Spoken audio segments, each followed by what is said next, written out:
Hello everyone, आप सभी लोगों का स्वागत है टीचिंग परीक्षा के आज के इस वीडियो में, जिसके अंदर में फ्रेंड्स आप लोगों के लिए AWS एग्जाम से रिलेटेड एक खबर निकल कर सामने आई है।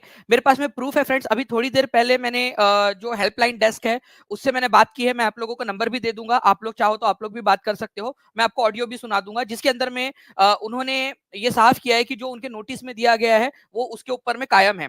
ठीक है, तो सबसे पहले मैं आप लोगों को बता देता हूँ कि पूरी की पूरी बात क्या है। जिन लोगों को नहीं पता वो लोग इसको समझ लीजिए अच्छे से। पहले देखिए, अगर हम बात करें फ्रेंड्स, अभी थोड़े दिन पहले AWS एग्जाम का जो है वो नोटिस जारी किया गया, जिसके अंदर में ये कहा गया इनके द्वारा कि पूरा ये एक एग्जाम कंडक्ट करवाएंगे और इस एग्जाम के अंदर में, ठीक है, जो भी बच्चे क्वालिफाई कर जाएंगे उन लोगों को इंटरव्यू के लिए बुलाया जाएगा।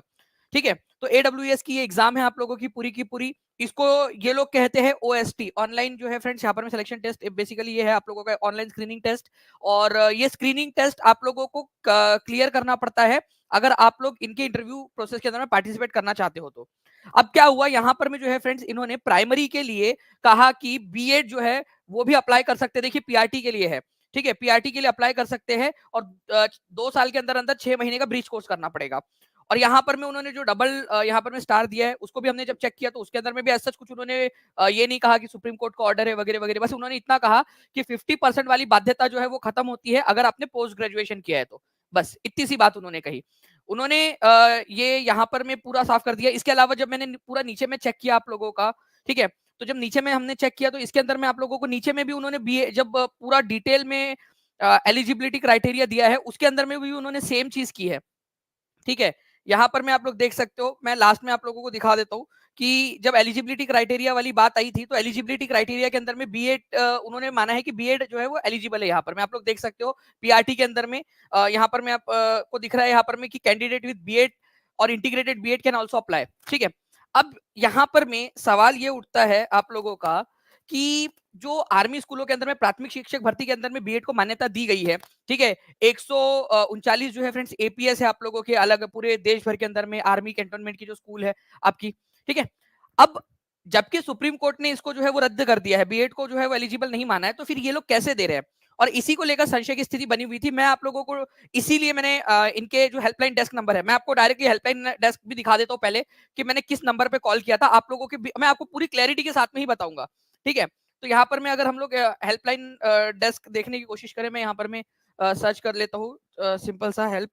ठीक है जी, तो देखिए फ्रेंड्स, ये यहाँ पर में ये नंबर है, हेल्पलाइन नंबर।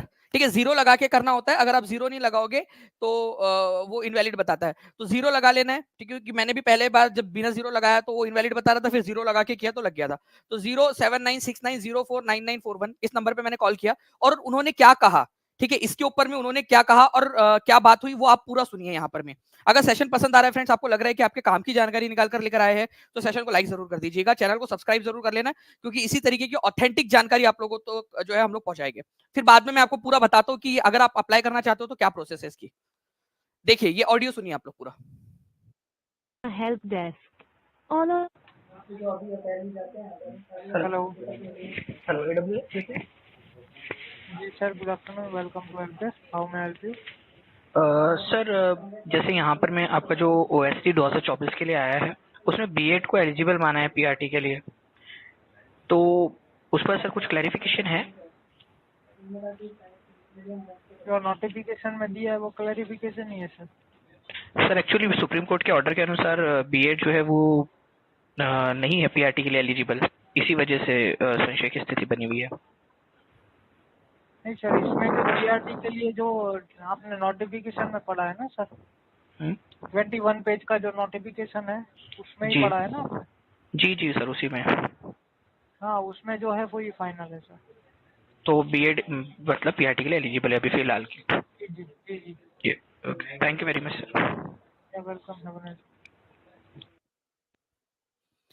जी, तो फ्रेंड्स आप लोग देख सकते हो ये 21 पेज का जो नोटिफिकेशन की बात हो रही थी, ये है वो 21 पेज का नोटिफिकेशन जो AWS ने जो है वो जारी किया है अपनी वेबसाइट के ऊपर में, और ये वो हेल्पलाइन नंबर है जिसके ऊपर में मैंने बात की है।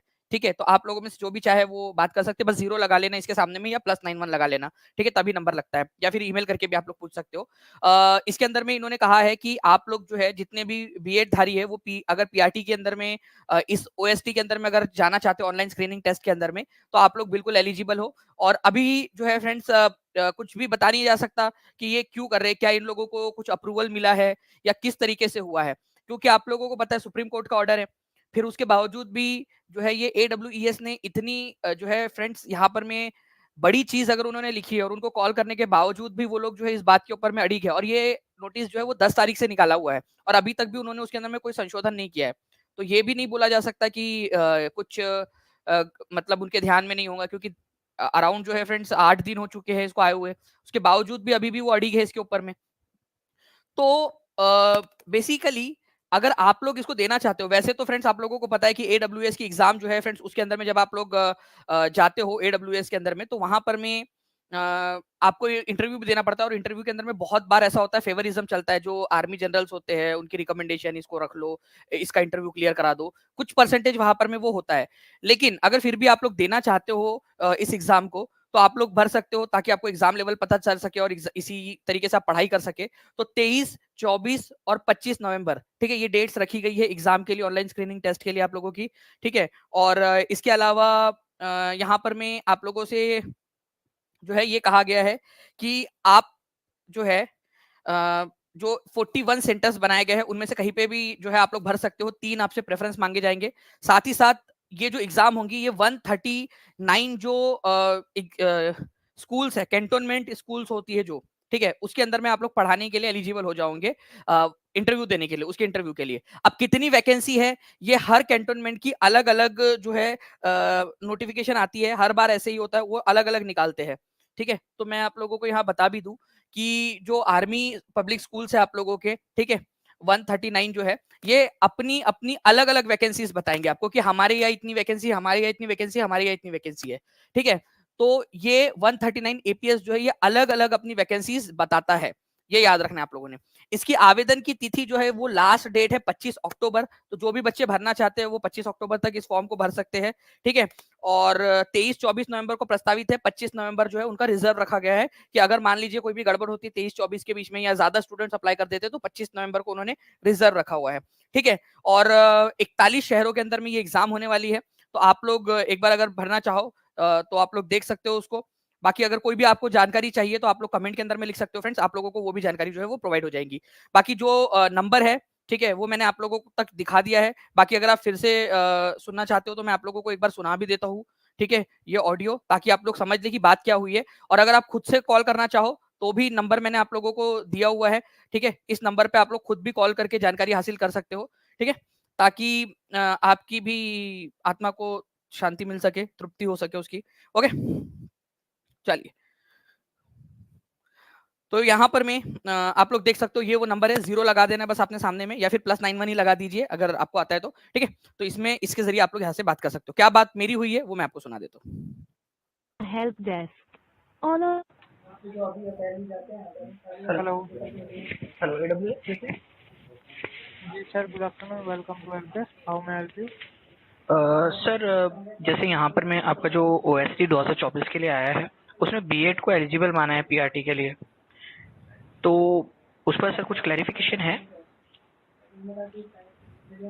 जो नोटिफिकेशन में दिया है वो क्लैरिफिकेशन ही है sir. Sir actually supreme court के ऑर्डर के अनुसार बीएड जो है वो नहीं है पीआरटी के लिए एलिजिबल, इसी वजह से संशय की स्थिति बनी हुई है। नहीं सर, इसमें जो पीआरटी के लिए जो आपने नोटिफिकेशन में पढ़ा है ना सर, 21 पेज का जो नोटिफिकेशन है उसमें ही जी पढ़ा है ना आपने? जी जी सर, उसी में। हाँ, उसमें जो है वही फाइनल है सर। तो बीएड मतलब पीआरटी के लिए एलिजिबल है अभी फिलहाल की? जी जी जी जी। जी, okay, thank you very much sir. Welcome.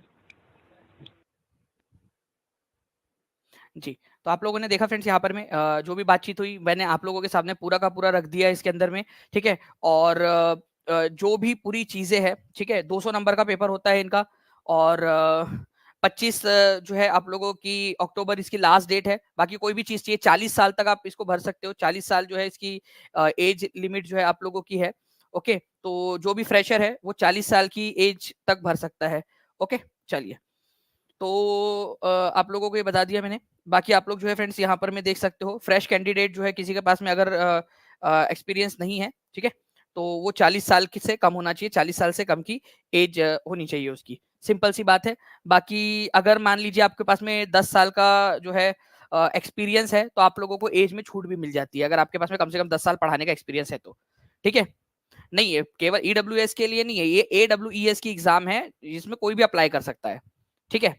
चलिए, okay, thank you very much. बाकी इसके ऊपर में कोई भी अगर अपडेट आती है तो मैं आप लोगों तक जरूर पहुंचाऊंगा, बट अभी फिलहाल तक की कंडीशन ये है कि बीएड को अप्लाई एलिजिबल किया है उन्होंने, और मैंने आप लोगों को फोन कॉल भी सुनवा दिया है। बाकी आप लोग एक बार अगर चाहो अप्लाई करने से पहले या कुछ भी आप खुद से भी वेरीफाई करना चाहो तो आप लोग खुद से भी कर सकते हो, नंबर मैंने आपको दे दिया है, ठीक है। चलो, thank you very much friends, take care and bye, God bless you, thank you.